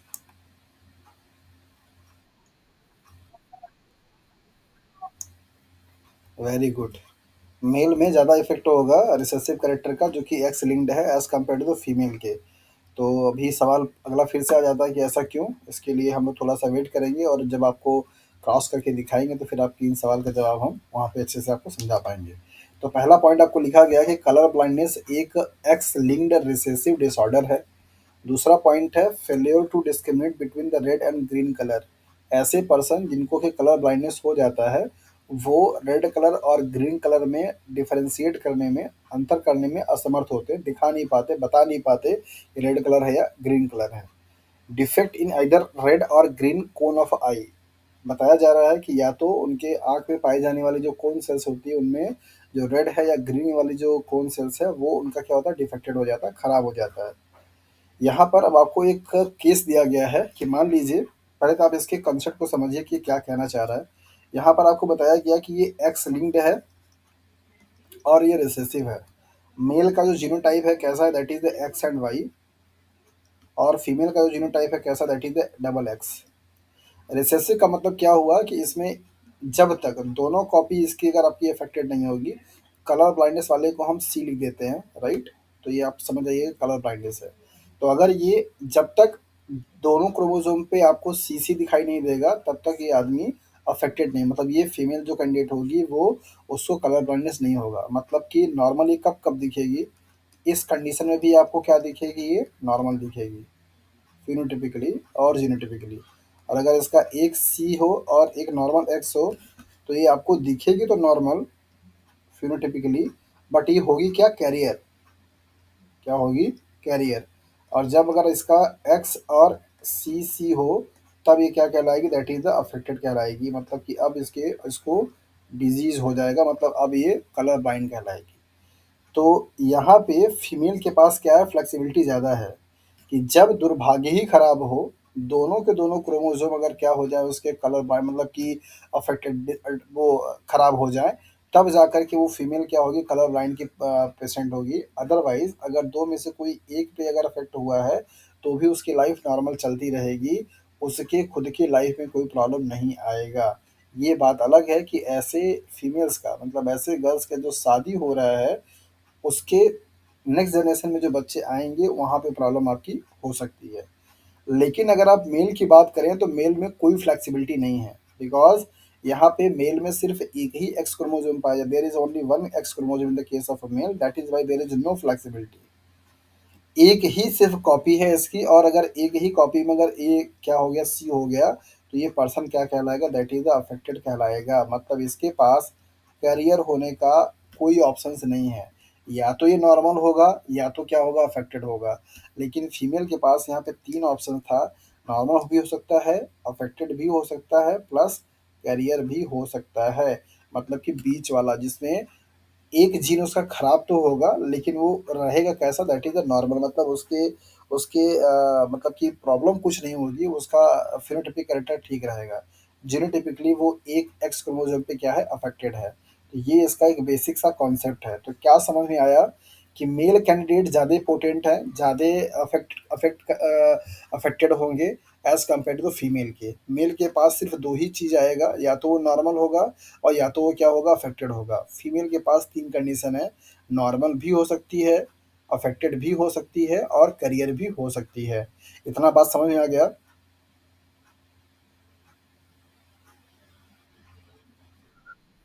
चलिए अब हम लोग यहाँ पे क्रॉस देखेंगे और इस क्रॉस से आपको अच्छे से आंसर करना है। यहाँ पे लिख रखा है कि फादर नॉट कलर ब्लाइंड, मतलब कि एक फादर है जिनका कि एक्स वाई क्रोमोसोम है और ये नॉर्मल है। नॉर्मल वाले को हम यहाँ पे एन लिख देते हैं, राइट? मदर कलर ब्लाइंड है। अब मदर का ये मान लीजिए क्या है, मदर है, ये कलर ब्लाइंड है। तो कलर ब्लाइंड वर्ड लिखा हुआ है, इसका मतलब क्या होगा, इनका दोनों का दोनों क्या होगा, सी और सी होगा। एक मिनट में यहाँ लिखता हूँ इसको, X Y plus X X. यहाँ पे दिया गया कि ये नॉर्मल है, मेल कैंडिडेट क्या है, नॉर्मल है। फीमेल के लिए लिख रखा है क्या, mother colour blind. Colour blind का मतलब क्या हुआ कि दोनों ही जो एक्स होंगे वो क्या होंगे, आपके सीसी होंगे। तो अब इनसे जो चाइल्ड बनेगा उसकी पॉसिबिलिटी क्या बनेगी, देखिए यहाँ पे अगर आपका इनसे क्रॉस कर कराया जाएगा तो क्या बनेगा, एक्स और एक्स, एक आपका क्या होगा नॉर्मल, एक क्या होगा आपका सी। इसका क्रॉस कराएंगे तो क्या बनेगा, एक्स और एक्स, एक आपका क्या होगा नॉर्मल, एक क्या होगा सी। अगर इससे क्रॉस कराएंगे तो क्या होगा भैया, यहाँ पे बनेगा एक्स सी और वाई। सेम वही यहाँ पे भी हो जाएगा, एक्स वाई, मतलब एक्स सी और वाई। तो ये जो मेल बनेंगे मतलब जो बॉयज़ बनेंगे, 100% बॉयज़ जो होंगे वो सब के सब क्या होंगे, अफेक्टेड होंगे। होंगे कि नहीं होंगे? जबकि जो फीमेल बनेगी मतलब जो गर्ल चाइल्ड बनेगी, गर्ल चाइल्ड में कोई भी अफेक्टेड नहीं होगा, सिर्फ क्या होंगे आपके, कैरियर बनेंगे। क्या बनेंगे, कैरियर बनेंगे। तो जब पेरेंट्स में मदर क्या हो आपकी, कलर ब्लाइंड हो और फादर क्या हो आपका, नॉर्मल हो, वहाँ पे पॉसिबिलिटी क्या बनता है कि 50% चिल्ड्रेन मतलब चाइल्ड जो होंगे वो क्या होंगे आपके, अफेक्टेड होंगे, और 50% क्या होंगे आपके, दैट इज़ द कैरियर होंगे। और ये जो कैरियर होगी वो क्या होगी, गर्ल चाइल्ड होगी, और जो अफेक्टेड होगा वो क्या होगा आपका, बॉयज़ होगा। यही बात आपको यहाँ पे समझाया गया है। आप यहाँ पे देख लीजिए, यहाँ पे दिया जा रहा है कि सन कलर ब्लाइंड होगा, सन कलर ब्लाइंड होगा, डॉटर जो होगी वो क्या होगी, कैरियर होगी, किसकी, कलर ब्लाइंड वाले जीन की, क्योंकि इसका एक जो है एक्स क्या होगा अफेक्टेड होगा। तो क्या ये बात समझ में आई कि पहला केस आपको यहाँ पे दिया गया, ये फादर आपके क्या हैं, नॉर्मल हैं, मदर आपके क्या हैं, कलर ब्लाइंड हैं। तो उस केस में आपने रिजल्ट में देखा कि 4 जो बच्चे हो रहे हैं उसमें से 50% बच्चे कैसे होंगे, अफेक्टेड होंगे मतलब कलर ब्लाइंड होंगे, 50% बच्चे कैसे होंगे, कैरियर होंगे। जो बच्चे कैरियर होंगे वो कौन होंगे, that is a girl child. ये बताने की ज़रूरत ही नहीं है, क्योंकि शुरू में ही आपने देख लिया कि मेल मतलब कि बॉयज़ जो होंगे वो सिर्फ़ 2 कंडीशन शो करेंगे, या तो वो अफेक्टेड होंगे या तो नॉर्मल होंगे। कैरियर वर्ड जहाँ पे वर्ड जुड़ जाए आप समझ जाइएगा, आँख बंद करके दिमाग में रख लीजिए कि वो सिर्फ़ और सिर्फ़ गर्ल चाइल्ड की बात कर रहा है या फीमेल जेंडर की बात कर रहा है। वहाँ पे मेल का कोई सवाल नहीं है। क्या ये क्रॉस सबको समझ में आ गया? अब हम आपको एक प्रॉब्लम देंगे इसी सेम बेसिस पे और आपसे इस जानना चाहेंगे कि आप इसका क्या आंसर करेंगे। तो प्रॉब्लम आपके सामने जो है वो कुछ इस तरीके से है कि मान लीजिए जो मदर हैं, वो क्या है, कैरियर हैं, राइट? और फादर नॉर्मल हैं। तो अब इनका अगर आप क्रॉस कराते हैं तो जो आपके जनरेशंस में बच्चे आएँगे उनका क्या परसेंटेज होगा, कितने लोग अफ़ेक्टेड होंगे, कितने लोग नहीं होंगे, ये आपको बताना है। तो मैं जीनोटाइप लिख दे रहा हूँ, पहली बार है आपका, लेकिन नेक्स्ट टाइम से जब ऐसे मैं दूँगा तो आपको बनाना पड़ेगा। मदर कैरियर है इसका मतलब क्या होगा, एक्स एक्स होगा, ए क्या होगा, सी होगा। फादर नॉर्मल है इसका मतलब क्या होगा, एक्स एंड वाई होगा। जल्दी से कॉपी पेन पे क्रॉस करके मुझे बताइए कि 4 बच्चे जो बनेंगे उनमें से कितने अफ़ेक्टेड होंगे, कितने नॉर्मल होंगे, कितने कैरियर होंगे? तुरंत बताइए।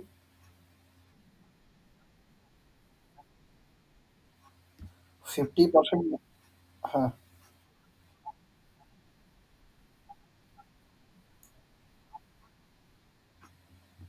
मतलब तीनों टाइप का फिनोटाइप बनेगा, नॉर्मल भी, कैरियर भी, अफेक्टेड भी, हाँ? नॉर्मल कोई नहीं है।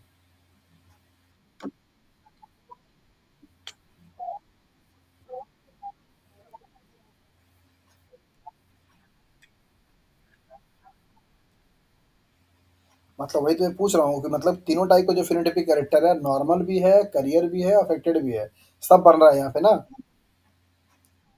चलिए, अगर ये देखिए यहाँ पे, अगर यहाँ पे क्रॉस कराएँगे तो क्या बनेगा, एक्स एक्स यहाँ पे सी हो जाएगा। अगर इसका क्रॉस इससे कराएँगे तो क्या बनेगा, एक्स और वाई यहाँ पे सी हो जाएगा। इसका क्रॉस अगर कराएँगे इससे तो क्या बन जाएगा, एक्स और एक्स। इसका क्रॉस कराएँगे तो क्या बन जाएगा, एक्स और वाई। ये लड़का भी क्या होगा आपका, नॉर्मल, ये लड़की भी क्या होगी, नॉर्मल। मतलब कि 25% बच्चे क्या होंगे, मेल नॉर्मल होंगे, 25% फीमेल मतलब गर्ल नॉर्मल होगी। ये जो लड़की होगी वो क्या होगी, कैरियर होगी, क्या होगी, कैरियर होगी। और ये जो लड़का होगा वो क्या होगा, अफेक्टेड होगा। तो मतलब क्या कि 50% बॉयज़ क्या होंगे, नॉर्मल, 25% बॉयज़ जो होंगे नॉर्मल, 25% जो गर्ल होगी वो भी क्या होगी, नॉर्मल। 25% जो आपकी गर्ल होगी वो क्या होगी, दैट इज़ द कैरियर। और 25% जो बॉयज़ होगा वो क्या होगा आपका, दैट इज़ द अफेक्टेड। तो आपसे सवाल ऐसे ही पूछे जाते हैं। आपको यहाँ पे ये दे दिया रहेगा, ये जीनोटाइप नहीं देगा। दैट इज़ वाई मैंने जीनोटाइप को आपको बहुत सिंपल भाषा में समझाने की कोशिश की थी स्टार्टिंग में ही, कि आप इसको समझ जाइए। आपको सिर्फ़ ये वाली लाइन दी रहती है, मदर नॉर्मल है, फादर अफेक्टेड है, मदर कैरियर है, फादर अफेक्टेड है, मदर कैरियर है, फादर नॉर्मल है, मदर अफेक्टेड है, फादर नॉर्मल है। इस तरीके से दे करके आपसे पूछा जाता है ये वाला रेशियो। जो जनरेशन में बच्चे बनेंगे, उनमें कितना परसेंट चाइल्ड का अफेक्टेड होगा, मतलब बॉयज़ का, गर्ल्स का, इस तरीके से पूछा जाता है। तो अब होपफुली मेरे ख्याल से कि आपको प्रॉब्लम नहीं होनी चाहिए। वैसे मैं एक प्रॉब्लम दे करके अपनी संतुष्टि कर लेता हूँ। एक छोटा-सा सवाल है मेरा और आप लोगों से, कि मान लीजिए इस केस में मदर क्या है, फादर हमेशा नॉर्मल दिखाया जा रहा था। फादर मान लीजिए यहाँ पे क्या है, अफेक्टेड है, राइट? मतलब कि कलर ब्लाइंड है। और मदर यहाँ पे क्या है, कैरियर है। क्या है, कैरियर है। तो ज़रा बताइए इसका क्या जीनोटाइप लिखे हैं? फादर अफेक्टेड क्या लिखे हैं?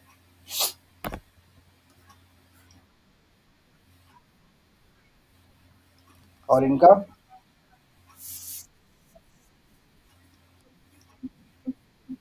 हाँ, तो ज़रा बताइए क्या-क्या फटाफट बनेगा?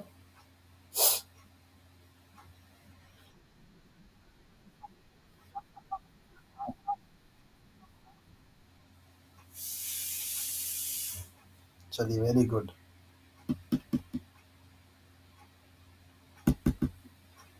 देखिए इसका कराएँगे क्रॉस तो क्या बन जाएगा एक्स एक्स सी सी, ये कैरियर मतलब ये अफ़ेक्टेड हो गई।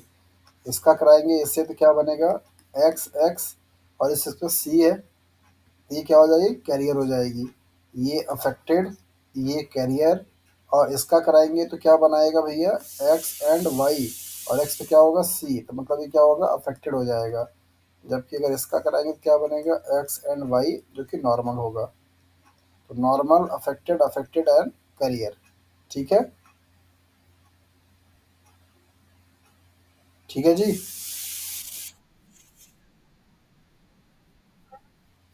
हैं? नहीं, नहीं, एक फीमेल अफेक्टेड है, एक एक फीमेल करियर है, एक मेल अफेक्टेड है और एक मेल नॉर्मल है।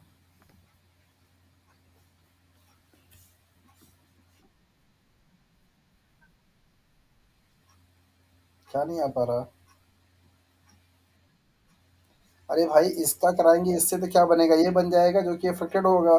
इसका कराओगे जब इससे ये बनेगा ना तो ये तो करियर हो गई ना।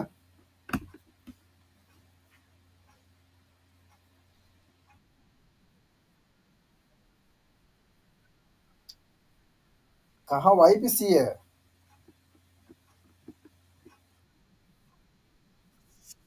हाँ,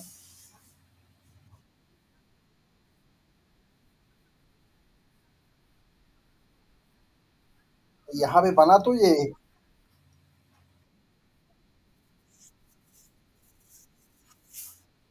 अरे दोबारा से करेंगे तो इसका कराएँगे इससे ना भैया।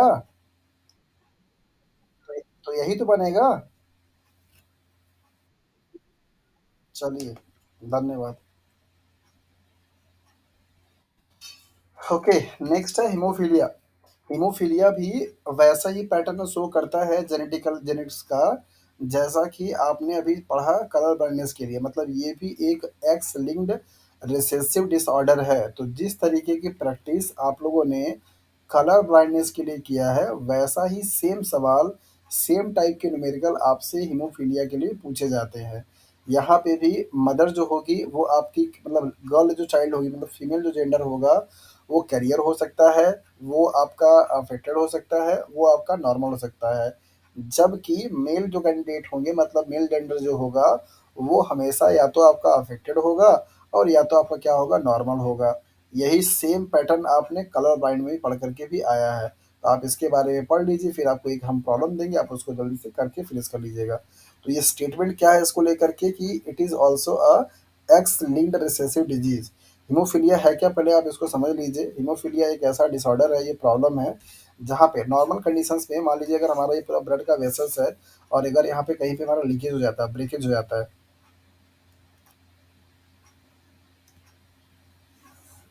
यहाँ पे सारे हमारे क्या है ब्लड सेल्स ऐसे फ्लो कर रहे होते हैं, राइट? तो ये ब्लड हमारा क्या करता है यहाँ पे फ्लो करता है। मतलब जब लीकेज होगा ये मान लीजिए क्या है आपका ब्रेकेज है, टिश्यूज़ आपके क्या हो गए ब्रेक हो गए और ब्रेकेज के बाद आपका ब्लड क्या करता है फ्लो करना शुरू कर देता है, यहाँ आना शुरू हो जाते हैं। लेकिन तुरंत उसके बाद हमारी बॉडी में एक पाथवे चलना शुरू हो जाता है जिसमें कि आपके कुछ प्रोटीन्स बनते हैं, जिनमें से सबसे इम्पोर्टेंट प्रोटीन्स क्या है फाइब्रिनोजेन। क्या है? फाइब्रिनोजेन। जो करता क्या है ऐसे फाइबर्स का नेटवर्क बनाता है लाइक दिस। और ये नेटवर्क में आकर के आपके जो आरबीसी सेल्स होते हैं ना ट्रैप हो जाते हैं, जिसकी वजह से यहाँ पे लीकेज हुआ होता है, यहीं पे फाइब्रिनोजन प्रोटीन आती है और पूरा का पूरा ऐसे क्या करता है नेटवर्क लाइक स्ट्रक्चर बना देता है, जिसकी वजह से आपके जो ब्लड सेल्स अब तक फ्लो हो रहे थे आकर के सब यहीं पे क्या होते हैं ट्रैप हो जाते हैं। और आपने नोटिस किया होगा कि जहाँ कहीं पे भी आपको चोट लगती है, आप देखे होंगे कि वहाँ पे हल्का सा हार्ड बन जाता है ब्लड आपका वहाँ पे, क्योंकि वो पूरा फाइब्रिनोजन क्या करता है पूरे ब्लड सेल्स के फ्लो को यहीं पे ट्रैप कर लेता है, रोक लेता है। और इसी प्रोसेस को आप ब्लड क्लॉटिंग के नाम से जानते हैं। क्या बोलते हैं? Blood clotting. ये नेचुरल फिनोमेना है हम सबकी बॉडी में होने वाला। जहाँ कहीं पे भी हमारी सेल्स में हमारे टिश्यूज़ में डैमेज होता है, तो वो डैमेज से ब्लड जो लीकेज कर रहा होता है विदिन अ मिनट हमारी बॉडी में एक पाथवे एक्टिवेट होता है और उससे बहुत सारे कैस्केड पाथवे होता है। एक एंजाइम दूसरे को एक्टिवेट करेगा, दूसरा तीसरे को करेगा, तीसरा चौथे को करेगा। ये आपके सिलेबस में चूँकि पढ़ना नहीं है, ये ह्यूमन फिजियोलॉजी का बहुत बहुत अच्छा टॉपिक है। यहाँ पे 9 फैक्टर क्या होते हैं, इन्वॉल्व होते हैं और उन सबके फैक्टर के बारे में पूछा जाता है। सीएसआईआर के बच्चों को जब एनिमल फिजियोलॉजी पढ़ाना है, मतलब जब वो पढ़ेंगे तो उनको पढ़ने को मिलेगा, बट अभी आप शॉर्ट में समझ लीजिए। तो हीमोफीलिया में होता क्या है कि आपके जो ब्लड सेल्स होते हैं, वो ब्लड सेल का जो फ्लो होता है ना, वो आपका रुकता नहीं है या बहुत ही प्रोलॉन्ग रुकता है, मतलब बहुत धीरे से रुकता है। इससे प्रॉब्लम क्या होती है कि जो भी पर्सन होता है, उसके बॉडी का बहुत एक्सेस ब्लड लॉस हो जाता है और कभी-कभी इतना सीवियर हो जाता है कि उसकी डेथ भी हो जाती है। तो ये वाली जो प्रॉब्लम है, ये एक जेनेटिकल डिसऑर्डर है, जिसमें हो समस्या यही हो जाती है कि जो नॉर्मल कंडीशंस में ये फाइब्रिनोजेन का जो पूरा नेटवर्क बन रहा था और जिसकी वजह से आपका ये ब्लड जो है यहाँ पे आकर के ट्रैप हो जा रहा था, रुक जा रहा था, ये रुकना आपका बंद हो जाता है, जिसकी वजह से ब्लड आपका कंटिन्यूअसली बाहर क्या होता है, निकलता रहता है, लीक करता रहता है और इसकी वजह से पेशेंट की क्या होती है, डेथ हो जाती है। ऐसे कंडीशंस को आप हीमोफीलिया के नाम से जानते हैं। ओके। तो यहाँ पे दिखाया जा रहा है a single protein that is a part of the cascade of a protein involve in the clotting of a blood is affected. यहाँ इस हीमोफीलिया में क्या होता है कि ब्लड क्लॉटिंग की पाथवे में डिफरेंट टाइप्स के जो फैक्टर इन्वॉल्व होते हैं, उनमें से एक फैक्टर का जो जीन होता है या जो प्रोटीन है, वो क्या होता है आपका अफेक्ट हो जाता है, जिसकी वजह से क्लॉटिंग की प्रोसेस नहीं हो पाती है। और an affected individual is a simple cut will result in non stop bleeding. जिस किसी पर्सन में ये वाली जो पाथवे की में इन्वॉल्व होने वाली प्रोटीन अगर का जीन अफेक्टेड है, तो उस पर्सन में क्या होगा, अगर सिंपल कोई कट लगा दिया जाए उसकी बॉडी में, तो कॉन्टिन्यूसली उनके बॉडी से ब्लड क्या होता है, रिलीज होता रहता है, जिसकी वजह से ब्लीडिंग बहुत, मतलब ब्लड बहुत ज़्यादा मात्रा में रिलीज हो जाता है उनकी बॉडी से। ऐसे प्रॉब्लम को आप हीमोफीलिया के नाम से जानते हैं। इनका भी आपका जेनेटिक्स सेम वैसा ही होता है जैसा कि बेसिकली आपने कलर ब्लाइंडनेस के लिए पढ़ा है। देखेंगे यहाँ पे हम लोग थोड़ा जल्दी से, यहाँ पे दिया हुआ है कि कैरी मदर क्या है, कैरियर है। मदर को अगर आपको कैरियर दिखाना था, आप कैसे दिखा सकते हैं, हीमोग्लोबिन को हम लोग एचबी से क्या करते हैं, रिप्रेजेंट करते हैं। ठीक है, हीमोफीलिया को। तो इसको हम क्या कर सकते हैं, एच बी लिख सकते हैं या हीमोफीलिया को सिर्फ एच लिख सकते हैं। मदर कैरियर इसका मतलब ये हो गया, फादर आपके नॉर्मल, इसका मतलब एक्स एंड वाई हो गया। राइट, अब अगर आप यहाँ पे क्रॉस कराएंगे तो क्या बनेगा, एक्स एक्स बनेगा, जहाँ पे क्या होगा, एच होगा। यहाँ पे क्या बनेगा, एक्स एंड वाई बनेगा, जहाँ पे क्या होगा, एच होगा। इसके बाद ये कराएंगे तो क्या बनेगा, that is x and x. और इसको कराएंगे तो क्या बनेगा, एक्स एंड वाई। ये लड़का भी क्या होगा, आपका नॉर्मल होगा। ये लड़की भी क्या होगी, आपकी नॉर्मल होगी। ये लड़की जो होगी क्या होगी, कैरियर होगी। और क्या बचा, ये लड़का जो है, ये लड़का जो होगा क्या होगा, आपका अफेक्टेड होगा। तो 4 जो बच्चे बचे, उसमें से 25% चिल्ड्रन जो होंगे वो क्या होंगे, अफेक्टेड होंगे। 25% क्या होंगे, आपके कैरियर होंगे। और 50% क्या होंगे आपके, दैट इज़ द नॉर्मल होंगे। यही चीज़ आपको यहाँ पे दिखाया जा रहा है। सन विद हीमोफीलिया। हाँ,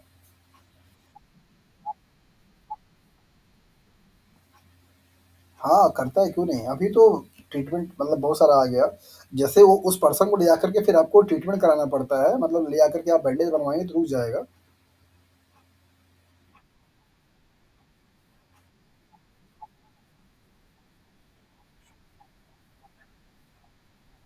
बिल्कुल, बिल्कुल, बिल्कुल। ये तो मैंने पहले ही बोला कि ब्लड क्लॉटिंग की प्रॉब्लम की वजह से डेथ हो जाती है। सीवियर सपोज़ करो कहीं पे एक्सीडेंट हो गया या कहीं ज़्यादा थोड़ा कट फिट गया और आपकी वहाँ पे मेडिकल सुविधा अवेलेबल नहीं है, तो फिर आपका ब्लड बहना रुकेगा ही नहीं, आपकी बॉडी से ब्लड जाता ही रहेगा, जाता रहेगा। और अगर जैसे आपकी बॉडी को मिनिमम काम करने के लिए 4 लीटर ब्लड चाहिए। अगर 4 लीटर ब्लड के वॉल्यूम से अगर आपकी बॉडी में ब्लड कम हो जाता है, फिर आपकी बॉडी बॉडी सफ़र करना शुरू कर जाती है। फिर वो सर्वाइव नहीं कर पाएगी, कोलैप्स कर जाएगा पूरा सिस्टम। तो डेथ होती है, ये बात आपने सही पढ़ा है, जहाँ पे भी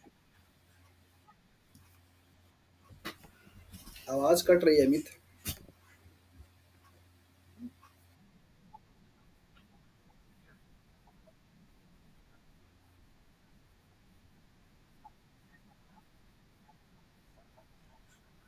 हुँ,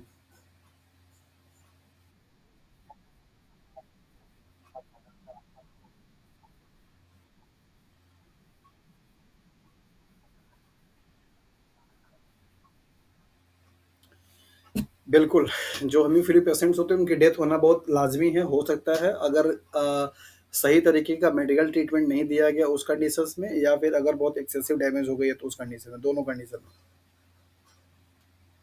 बहुत मुश्किल होता है।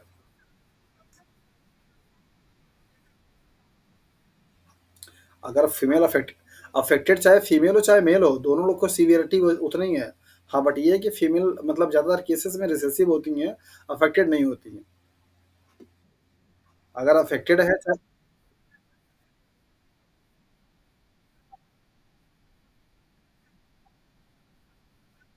नहीं, नहीं वो ब्लड लीकेज नहीं है, ब्लड का टिश्यूज़ का डैमेज वो एक नेचुरल फिनोमेना है। ऐसा नहीं कि जो हीमोफिलिक मदर है वो उनको बेबी नहीं होता है। डैमेज का मतलब कि जो आपके नॉर्मल फ्लो हो रही है ब्लड का उसका कहीं पाथवे कट हो जाए। डिलीवरी के टाइम पे जो ब्लड ब्लीडिंग का प्रोसेस है वो नेचुरल है, उसमें कोई डैमेज नहीं है टिश्यूज़ का। और वहाँ पे आपकी क्लॉटिंग अगर जो जो नॉर्मल फीमेल है क्या वहाँ पे क्लॉटिंग थोड़ी होती है?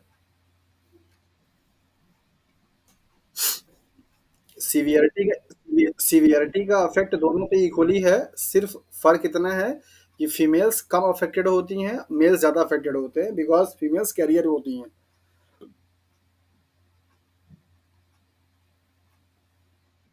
हुँ, अमित कुछ बोल रहा है पता नहीं, बाकी लोगों को कुछ दिक्कत नहीं है, सब लोग ठीक-ठाक हैं?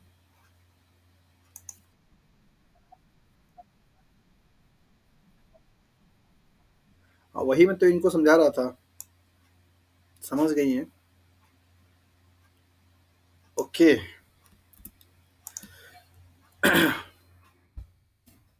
नाउ नेक्स्ट है सिकल सेल एनीमिया। ये भी आपके मॉलिक्यूलर बायोलॉजी का एज़ वेल एज़ बायोकेमिस्ट्री का बड़ा ही इम्पोर्टेंट सा टॉपिक है और आपको इससे बहुत सारे सवाल भी बनते हैं और इनको देख लेते हैं कि इनका क्या कॉन्सेप्ट है। फिलहाल हम लोग अभी इसको जेनेटिक्स में पढ़ रहे हैं तो जेनेटिक्स के पॉइंट ऑफ व्यू से देखेंगे ना कि बायोकेमिस्ट्री या मॉलिक्यूलर बायोलॉजी के हिसाब से। सिकल सेल एनीमिया एक बेसिकली ऐसी प्रॉब्लम है जिसमें आपका जो ब्लड सेल्स होता है उसका शेप जो होता है वो चेंज हो जाता है। जो आपका बाइकॉन्केव शेप होता है आरबीसी का वो सिकल सेल हो जाता है। दैट इज़ व्हाई आप इसको सिकल सेल एनीमिया के नाम से जानते हैं। जिनकी वजह से होता क्या है कि ऑक्सीजन को कैरी करने की कैपेसिटी कम हो जाती है और पर्सन जो होता है वो सफोकेट ज़्यादा करता है, सर्वाइव करने में उसको दिक्कत होती है। हैवी एक्सरसाइज नहीं कर सकता है, रनिंग नहीं कर सकता है या वर्कलोड वाले काम ज़्यादा नहीं कर पाएगा क्योंकि उसको जितने ऑक्सीजन की डिमांड है उतना उसका आरबीसी सेल सप्लाई नहीं कर पाता है। क्यों ऐसा होता है यहाँ पे देख लेते हैं हम लोग। This is an autonomous linked recessive trait. आप इसको ध्यान रखिए कि ये कोई सेक्स लिंक्ड नहीं है, दैट मीन्स कोई एक्स और वाई लिंक्ड नहीं है, ये ऑटोनॉमस लिंक्ड रिसेसिव ट्रेट्स है। तो इसको आप अच्छे से समझ लीजिए। The disease is controlled by a single pair of allele that is hemoglobin A और hemoglobin S। नॉर्मल कंडीशंस में आपका ये रहेगा, सिक्कल सेल एनीमिया अगर होगा तो आपका ये हो जाएगा। यहाँ पे दिया जा रहा है कि out of a 3 possible genotype only homozygous individual for the haemoglobin S so the disease phenotype. तो यहाँ पर आपको 3 पॉसिबल जीनोटाइप दिए जा रहे हैं, तो जरा आप मुझे बताइए कौन कौन सी पॉसिबिलिटी बन सकती है जीनोटाइप की। पहला तो आपका है हीमोग्लोबिन ए, हीमोग्लोबिन ए, दूसरा है आपका हीमोग्लोबिन ए और हीमोग्लोबिन एस, तीसरा है आपका हीमोग्लोबिन एस और हीमोग्लोबिन एस। इन दोनों कंडीशंस में आपको ये दिखाई नहीं देगा, ये कैसा दिखाई देगा, दैट इज द नॉर्मल। सिर्फ ये वाला जो कंडीशंस होगा वो क्या होगा आपका अफेक्टेड होगा, मतलब कि डिजीज को शो करेगा।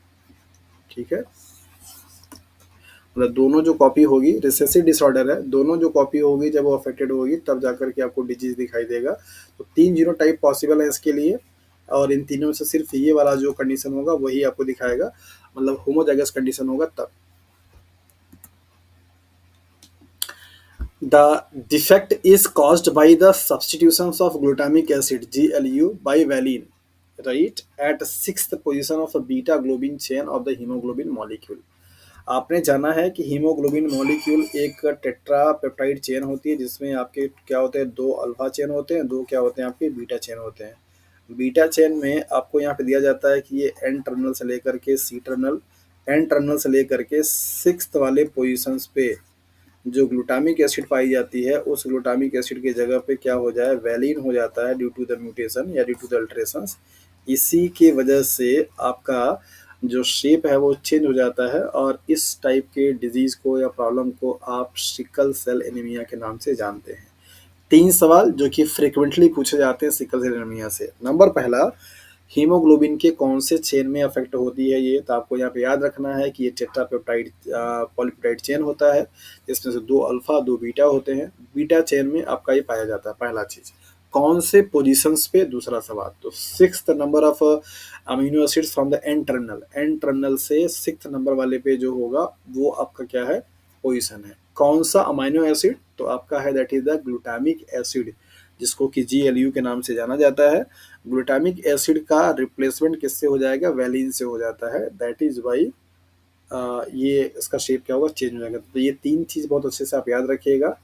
कौन सा अमीनो एसिड, कौन सा चेन, कौन सी पोजीशन। तो 6 बीटा एंड ग्लूटामिक एसिड, इस चीज़ को आप अच्छे से याद रखिएगा। यहाँ पे फिगर से आप इसको देख के समझ लीजिए। नॉर्मल कंडीशन पे आपको दिखाया जा रहा है कि डीएनए से आरएनए, आरएनए से प्रोटीन बनेगा और ये जीएजी जो सीक्वेंस से बना के आ रहा है, जीएलयू मीन्स ग्लूटामिक एसिड बना नॉर्मल प्रोटीन। यहीं पे आपका क्या हो जा रहा है? म्यूटेशन हो जा रहा है, जहाँ पर आपको दिखाया जा रहा है। और ये GAG के बजाय GUG बन गया, जिससे कि आपका क्या बनेगा? वैलिन बन जाता है। और यही वैलिन के अल्ट्रेशंस की वजह से सिकल सेल आपका बन जाएगा। इसी को आप सिकल सेल एनीमिया के नाम से जानते हैं। यहाँ पे जो आपकी आरबीसी सेल्स दिखाई देती है, कुछ इस तरीके का दिखाई देता है, लाइक दैट, इस तरीके से। जबकि नॉर्मल कंडीशन में आपको कैसे दिखाई देगा? ऐसा। यहाँ बीच में क्या होगा? आपके डार्क सर्कल रहते हैं। तो इनमें क्या है? फ़र्क है। तो एरिया का फ़र्क हो जाता है, जिसकी वजह से आपके ऑक्सीजन क्या होते हैं? कम जाते हैं। इसके बाद नेक्स्ट एंड लास्ट, हाँ।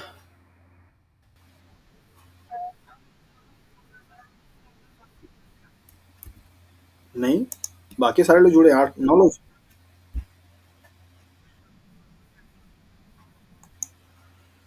जुड़े तो हैं। अनामिका है और दृश्या है, प्रियंका है, रानू है, ज्योति है, जुड़े तो हैं सब लोग। एक बार फिर से रिज्वाइन करिए।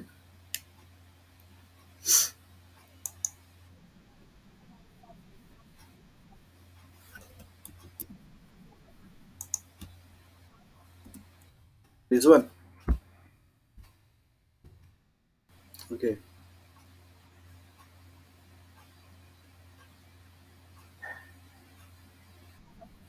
ओके, सो अब तक आप लोगों ने देखा haemophilia, colour blindness, sickle cell anaemia के बारे में। अब हम लोग जो पढ़ने वाले हैं दैट इज द फिनाइलकेटोनुरिया।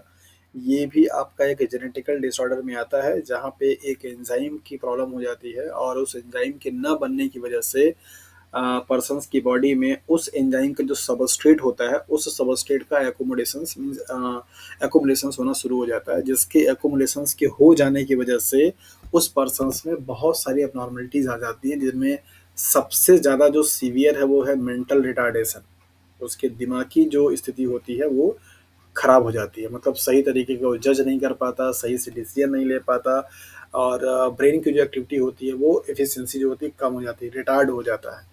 तो ऐसे प्रॉब्लम को आप फिनाइलकेटोनुरिया के नाम से जानते हैं। देखते हैं यहाँ पे क्या क्या है। ये भी आपका एक ऑटोसोमल रिसेसिव डिजीज है या ट्रेट है। और affected individuals lack an enzyme that convert amino acid phenylalanine into tyrosine. एक एंजाइम है जो कि फेनिलएलानिन को कन्वर्ट किस में कर रहा है? टायरोसिन को कन्वर्ट कर रहा है। और टायरोसिन बाद में चल करके आपके बॉडी में डोपामाइन और बहुत सीरोटोनिन, मेलाटोनिन, इन सब बनाने का क्या करता है? काम करता है। और आपको मालूम है कि डोपामाइन, सेरोटोनिन, मेलाटोनिन आपकी बॉडी में बड़ा ही प्लेजर और रिलैक्स फील कराने के काम आते हैं। तो ये उसका क्या है? प्रिकर्सर होता है। फेनाइलएलानिन प्रिकर्सर है किसका? टायरोसिन का। और टायरोसिन प्रिकर्सर किसका? दैट इज डोपामाइन का और सेरोटोनिन और मेलाटोनिन का। तो जब अगर ये एंजाइम जो कि इसको कन्वर्ट इसमें कर रहा था, वो एंजाइम क्या होता है? अफेक्टेड हो जाता है, नहीं बन पाता, तो ये चीज़ आपकी नहीं बनेगी, सारी पाथवे ब्लॉक हो जाती है, सिर्फ यही रह जाता है। और इसी के इकट्ठा हो जाने की वजह से प्रॉब्लम होना शुरू हो जाती है। यहाँ पे दिया जा रहा है एज अ रिजल्ट किसके मतलब कि ये एंजाइम के न बनने की वजह से, result of this phenylalanine is accumulated and converted into the phenyl pyruvic acid and the other derivatives। जब ये एंजाइम काम नहीं कर रहा है तो ये फिनाइलएलानिन कन्वर्ट किस में हो जा रहा है? फिनाइल पायरुविक एसिड में और अदर डेरिवेटिव्स में, और इकट्ठा होके जमा हो रहा है।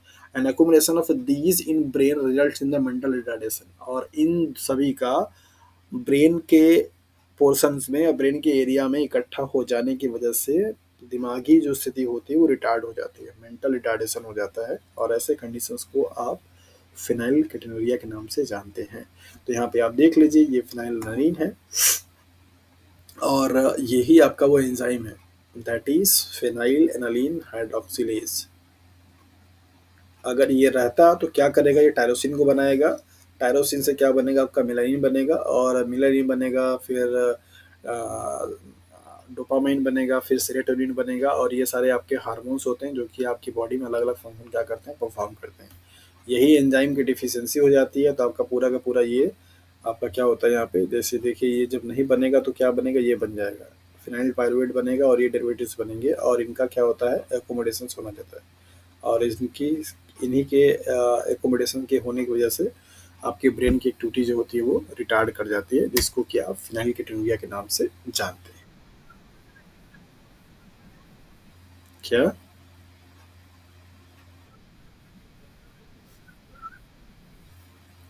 हाइड्रोक्सिलेज एंजाइम है जो कि काम कर रहा है इस पे, इस वाले पे। हाइड्रोलेज नहीं है, हाइड्रोक्सिलेज है।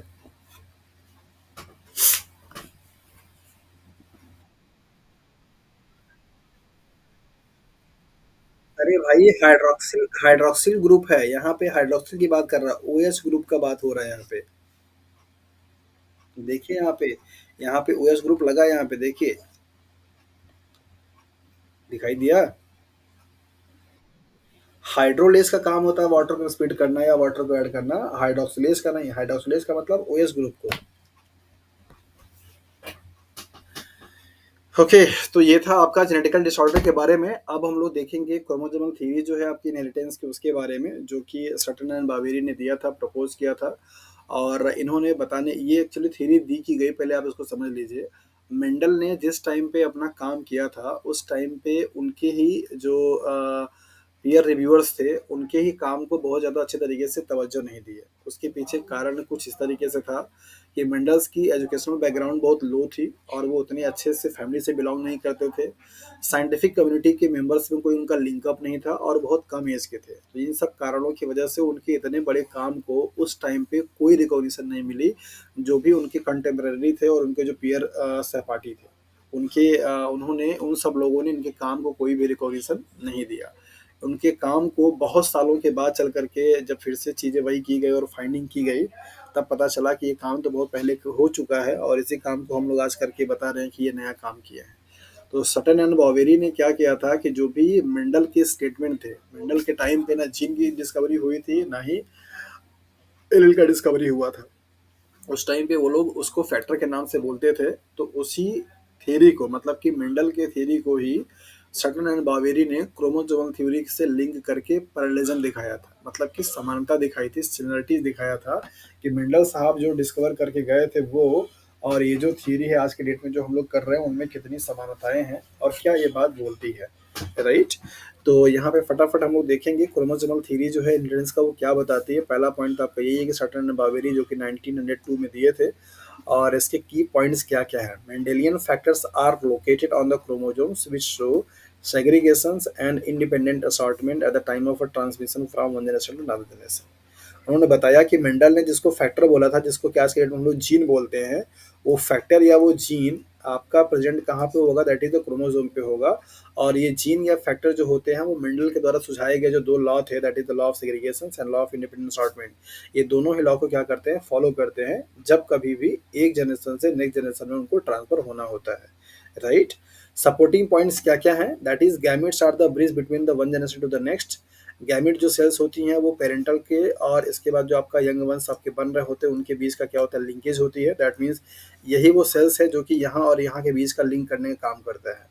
गैमेट जो सेल्स होती है दोनों पेरेंट्स को से मिलकर के आती है, और इसी से नए यंग वंस का क्या होता है, जनरेशन होता है, तो वो लिंकेज का क्या करती है, काम करती है। Equal contribution of both gametes in the genetic of offspring. जो भी यंग वंस आपका बनेगा उसमें से, उसमें जो कंट्रीब्यूशन हो रहा है वो पेरेंट्स का, दोनों का, मतलब मदर एंड फादर दोनों का ही क्या हो रहा है, इक्वल इक्वल डिस्ट्रीब्यूशन हो रहा है, क्योंकि हाफ नंबर ऑफ क्रोमोसोम्स किसके आ रहे हैं, मदर से आ रहे हैं, हाफ नंबर ऑफ क्रोमोसोम्स किसके आ रहे हैं, फादर से आ रहे हैं, right. Out of sperm only nucleus passes into the egg of for fertilisation. आपने देखा होगा कि स्पर्म सेल्स का स्ट्रक्चर, इसमें आपको दिखाया जाता है कि ऐसे ये हेड टाइप के हेड होता है, फिर इसके बाद इसका कॉलर होता है, और ये इसकी क्या होती है, टेल होती है।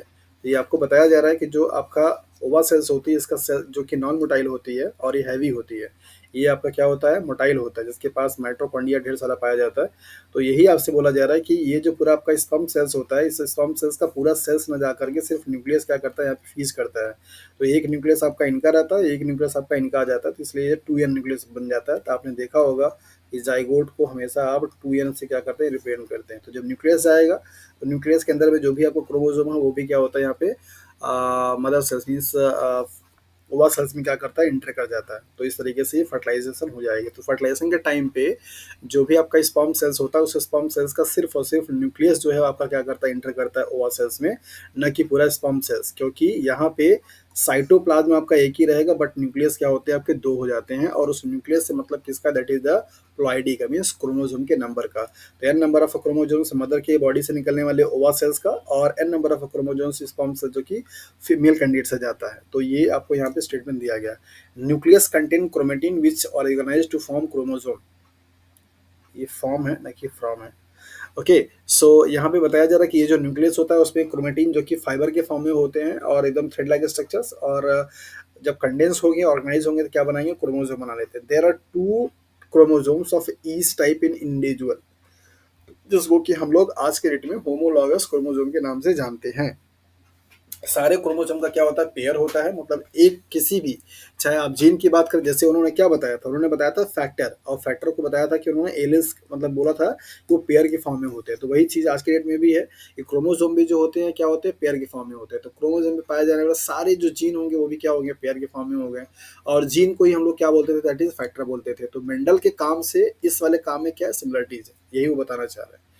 तो ये पॉइंट भी आपका क्लियर हो गया। Gametes contain only one chromosome out of a two, और जो गैमिट सेल्स होती हैं, जैसा कि उन्होंने भी पहले बताया था, आपने देखा था कैपिटल टी को लेकर के बताया गया क्या, कैपिटल टी एक एक कैपिटल टी, या आपने यहाँ पे भी देखा था स्मॉल टी से क्या बना था, सिर्फ स्मॉल टी बना था। तो पेरेंट्स को हमेशा उन्होंने क्या दिखाया था, डबल में, और गैमिट्स को दिखाया था सिर्फ सिंगल में। तो वही बताया इन्होंने कि गैमिट सेल्स में जो होती है वो सिर्फ और सिर्फ haploid n number of chromosome क्या करती है, कंटेन करती है, जबकि बाकी सारे सेल्स में क्या होगा, 2n नंबर ऑफ क्रोमोसोम्स होता है। ये सारे पॉइंट्स बेसिकली मेंडल के द्वारा सुझाए गए जो लॉ थे, उन्हीं लॉ को ही क्या करते हैं, सपोर्ट करते हैं। दैट इज वाई ये बोला जाता है कि क्रोमोसोमल थ्योरी जो ऑफ इनहेरिटेंस की है, वो मेंडल के इनहेरिटेंस लॉ को क्या करता है, सपोर्ट करता है। और उन्हीं के एक्सपेरिमेंट के बेसिस पे ये चीज़ की गई, तब जाकर के उनके काम को पहचान मिला, और उन्हें फिर फादर ऑफ जेनेटिक्स की उपाधि दी गई। हालांकि जब ये उपाधि मिली तब वो उस दुनिया में नहीं थे, ऐसा बुक में पढ़ने को मिलता है कि उनकी एज बहुत अर्ली एज में उनकी डेथ हो गई थी। और ऐसा भी पढ़ने को मिलता है कि जब भी वो 10th स्टैंडर्ड में थे तब जाकर के उन्होंने सारे एक्सपेरिमेंट किए थे। तो उनकी एज बहुत कम थी, और उनकी कोई पहचान नहीं थी साइंटिफिक कम्युनिटी में। दैट इज़ वाई उनके उस काम को उस टाइम पे रिकॉग्निशन नहीं मिला। बट बाद में चल करके जब वो काम देखे गए, तब जा कर के वो पूरे साइंटिफिक कम्युनिटी वाले ने इस चीज़ को माना कि हाँ, ये काम तो बहुत पहले हो चुका है। तो उनके काम को तवज्जो दिया गया, और उन्हें फादर ऑफ जेनेटिक्स के मतलब ओल्ड जेनेटिक्स के नाम से जाना जाता है। ओके, अभी आप लोग और पढ़ने के कंडीशंस में हैं या फिर काफ़ी है?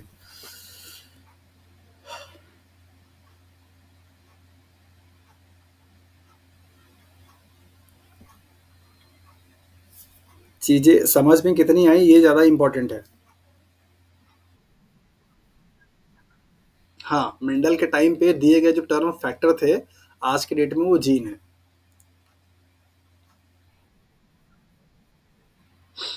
हाँ बिल्कुल, तभी तो उन्होंने क्रॉस कराया था।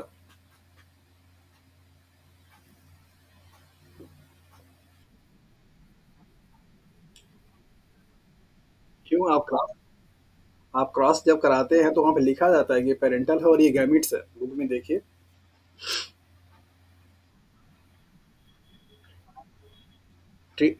ट्रेट्स ट्रेट्स तो जो उनके आते हैं उनके लिए दिया जाता है कि ट्रेट्स आपका डोमिनेंट हो सकता है रिसेसिव का। लेकिन जब भी आप जब क्रॉस कराते हैं, तो आप देखिए वहाँ पे जो डबल के फॉर्म में लिखा रहता है वो हमेशा पेरेंट्स लिखा रहेगा, जो सिंगल रहेगा उसको गैमिट्स लिखा जाता है।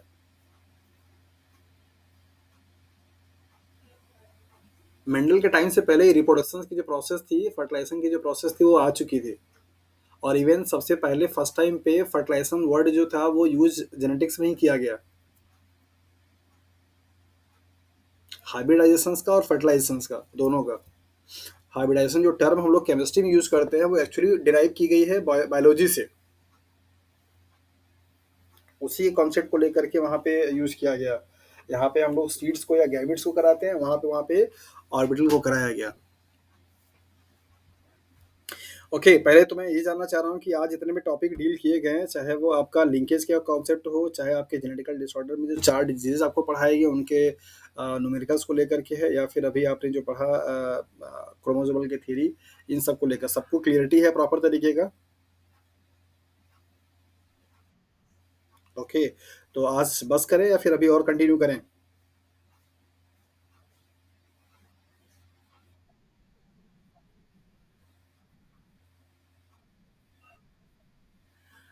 चलिए ओके, बट बस एक चीज़ बोलना चाह रहा हूँ सब लोगों से कि जो भी पीडीएफ आज मैंने आप लोगों को ग्रुप पे 4-5 भेजे हुए हैं, और जो क्वेश्चंस मैंने भेजे हुए हैं, उन क्वेश्चंस को प्लीज़ आप लोग सॉल्व कीजिए।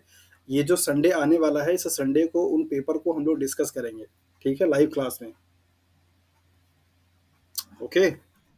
ओके।